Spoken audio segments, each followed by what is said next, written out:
Ang pagbabago, tandaan ninyo, magsisimula sa sarili ninyo. Ang pagbabago magsisimula sa sarili natin. Kapag ang mga Pilipino'y walang malasakit sa kanyang bayan, wala tayong kinabukasang maganda. Kapag ang mga Pilipino ang palagi pa rin iniisip, ano ang pabor para sa akin?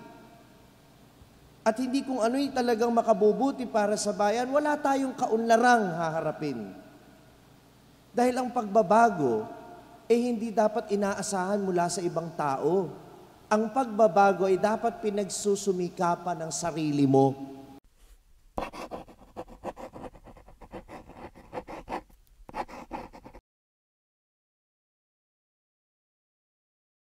Sumainyo ang Panginoon at sumayo rin ang mabuting balita ng Panginoon ayon kay San Mateo. Papuri sa iyo, Panginoon. Noong panahong iyon, sinabi ni Jesus sa kanyang mga alagad, "Huwag ninyong akalaing naparito ako upang ipawalang bisa ang kautusan at ang mga aral ng mga propeta.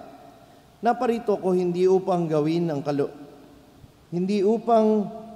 pagwalang bisa, kundi para ipaliwanag at ganapin ang mga iyon. Tandaan ninyo, magwawakas ang langit at lupa, ngunit ang kaliit-liitang bahagi ng kautusan ay di mawawala ng bisa, hanggat hindi nagaganap ang lahat. Kaya't sino mang magpawalang halaga kahit sa kaliit-liitang bahagi nito at magturo ng gayon sa mga tao ay ibibilang na pinakamababa sa kaharian ng Diyos. Ngunit ang gumaganap ng kautusan at nagtuturo na tuparin iyon ay ibibilang na dakila sa kaharian ng Diyos." Ang mabuting balita ng Panginoon. Pinupuri ka namin, Panginoong Kristo. Magandang umaga po sa inyong lahat. Happy Independence Day po. Napakaraming leader na ang dumaan sa ating bayan at sa lokal man o sa pambansang pamahalaan, kapag meron tayong halalan, ang palagi na lang ipinapangako, pagbabago. Ang tanong, ilang daang taon nang malaya ang Pilipinas, may nabago na ba talaga? Siguro, baka magtalo-talo lang tayo, sasabihin ng iba, baka meron naman. Sasabihin ng iba, wala naman talaga. Pero, kuminsan, yung pagbabago, kailangan. Minsan, hindi rin naman kailangan. Halimbawa, mayroong mga proyekto na pinag-aksayahan ng pera ng pamahalaan dahil hindi ipinagpatuloy nung kasunod, dahil hindi niya gusto o dahil magkaaway sila sa politika, nasasayang yung pera ng bayan. Hindi lahat dapat baguhin. May mga bagay na kailangan ipagpatuloy at pagbutihin lang. Amen? Ganon din sa buhay ng tao. Hindi lahat ng pagbabago maganda. Merong pagbabago na ang ibig sabihin, dati, mabuti yung ginagawa mo, ngayon, hindi na masyadong mabuti. Pagbabago din naman yun, pero hindi maganda.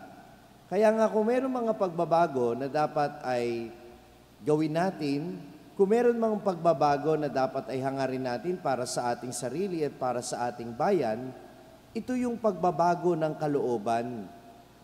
Na yung kalooban natin ay maiayon sa kalooban ng Panginoon. At yun yung sinasabi ng Panginoon sa Ebanghelyo, na siya'y naparito hindi para baguhin yung mga magagandang tinuturo ng kautusan, kundi ito pa rin ito, ipaliwanag ito sa mga tao, para yung mga tao na sumusunod sa kautusan, maintindihan din kung ano yung ibig sabihin ng mga isinasaad nito. Kasi kung minsan, yung mga tao sumusunod lang dahil natatakot sa parusa. Yung iba naman, sumusunod lang dahil may kaakibat na gantimpala yung pagsunod sa utos. Pero walang nababago sa kalooban kasi compliance lang. At alam niyo, napakadali kasing sumunod. Halimbawa, sa batas na bawal magtapon ng basura, hindi ka magtatapon ng basura. Bakit? Kasi natatakot ka sa parusa, baka mahuli ka. O kaya naman, gusto mo siguro magkaroon ka ng reward. Walang nababago sa kalooban mo. Pero yung wag kang magtapon ng basura, kasi alam mo na kapag yan ay nagbara, lahat tayo'y mapeperwisyo, lahat tayo mababaha. Yan yung pagbabago ng kalooban na nais ni Jesus. Madali hong baguhin yung mga kilos natin na hindi nababago yung kalooban natin. Anong tawag doon? Tanong niyo sa akin, ano? O di pagbabalat kayo, pakitang tao. Kaya wag lang natin baguhin yung kilos natin. Ang baguhin natin, yung pananaw at yung kalooban natin. Iayon natin ito sa kung ano yung mabuting nilalayo ng Panginoon para sa ating mga sarili at para sa kapakanan ng kapwa natin. At sana ganito rin yung hangarin natin, hindi yung pagbabago na maibibigay ng mga politiko, pagbabago na ipinapangako na kung sino-sino. Ang pagbabago, tandaan ninyo, magsisimula sa sarili ninyo. Ang pagbabago magsisimula sa sarili natin. Kapag ang mga Pilipino'y walang malasakit sa kanyang bayan, wala tayong kinabukasang maganda. Kapag ang mga Pilipino ang palagi pa rin iniisip, ano ang pabor para sa akin? At hindi kung ano'y talagang makabubuti para sa bayan, wala tayong kaunlarang haharapin. Dahil ang pagbabago, hindi dapat inaasahan mula sa ibang tao. Ang pagbabago ay dapat pinagsusumikapan ng sarili mo. Amen ba yon? At yan ay masusubok sa maliliit na bagay. Kaya nga anong sabi ng Panginoon, kahit ang kalihit-liitang bahagi ng kautusan ay hindi ko babaliwalain. Tayo ba, yung mga maliliit na bagay na pagmamalasakit sa bayan, ginagawa natin? Kung papipiliin kayo, anong bibili ninyo? Yung bigas na imported o yung bigas na local, anong bibili ninyo? Nagkakagulo nga kayo dyan sa bagong tindahan ng imported eh. Di ba? Pero kung gusto nating magkaroon ng pag-unlad ang ating bayan, suportahan natin ang mga produkto ng ating bayan. Amen? Maliit na bagay yan, pero nasusubok tayo dyan. Yung balat ng candy, sige nga, anong ginagawa ninyo dyan? Binubulsa nyo o itinatapon ninyo sa labas ng jeep? Pag kayo'y dudura, saan kayo dumudura? Kahit saan. Sus Mariosep. Asan ang malasakit sa bayan? Hindi ba? Sa maliliit na bagay na susubok kung talaga bang tayo'y may totoong malasakit. Sa mga usapin ng bayan, yung mga hindi pa nananagot sa mga kasalanan nila, tayo ba'y humihingi ng katarungan? O masaya na tayo na may kinakain naman tayo araw-araw, bahala na silang magkagulo. Yung isang ayaw magpahuli hanggang ngayon, may warrant of arrest na, nagtatago pa rin.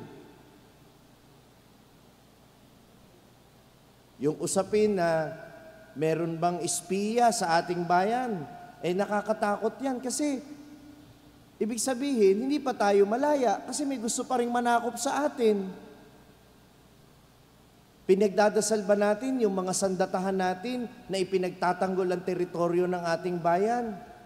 Baka ang palagi nyo lang ipinagdadasal, manalo kayo sa loto. Pero hindi nyo pinagdadasal na manalo tayo sa laban natin, laban sa mga mananakop. Sa maliliit na bagay na susubok, yung malasakit natin sa bayan. Sa maliliit na bagay, nakikita kung mayroon ba talaga tayong pagbabagong ginagawa sa ating kalooban. Uulitin ko, yung pagbabago at para sa ikabubuti ng ating bayan, hindi yan dapat iasa sa iilan. Hindi yan dapat iasa sa politiko. Hindi yan dapat hihintayin na lang natin ang susunod na eleksyon. Hindi. Araw-araw pinagsusumikapan natin yan sa pamamagitan ng maliliit na hakbang at sa pamamagitan ng maliliit na pamamaraan. Amen? Ang ating simbahan ng Baraswain ay saksi sa pitak ng kasaysayan na mayroong mga ilang taong nagsumikap na makaambag para sa ating kasarinlan. Naway wag natin silang insultuhin. Nawa ang kanilang mga pagsusumikap ay wag nating baliwalain. Sa pamamagitan ng mga maliliit nating pamamaraan araw-araw, magpakita tayo ng malasakit ng pagmamahal sa ating bayan. Sapagkat ang pagbabago para sa kabutihan na ating inaasahan, para sa ating bayan, hindi magmumula sa kung sino man, kundi sa iyo na ordinaryong mamamayan. Amen. Mabuhay ang kalayaan, mabuhay ang Pilipinas. Mabuhay. Ang bayang nagmamahal sa Diyos ay kanyang palaging pinagpapala. Amen. Na-inspire ka ba sa narinig mong mensahe ng ating pagninilay ngayon? Abay, wag mong sarilinin yan. Ibahagi mo, ishare mo ang message nito sa iyong mga pamilya at mga kaibigan. Sabi nga namin dito sa SMS, share the message of salvation.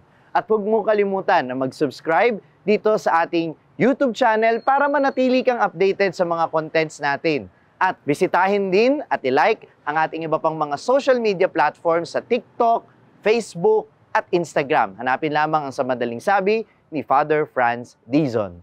Mapapakinggan din po ninyo ang araw-araw kong pagninilay sa #1 Catholic meditation app sa mundo na ginagamit na ngayon ng 2 milyon mahigit na mga Pilipino sa buong mundo.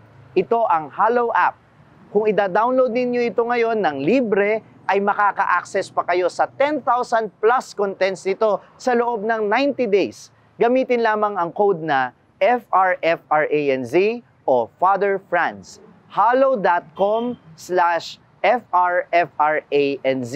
At sama-sama po tayong magpalalim ng ating pananampalataya at uulitin ko, ibahagi natin ito sa iba.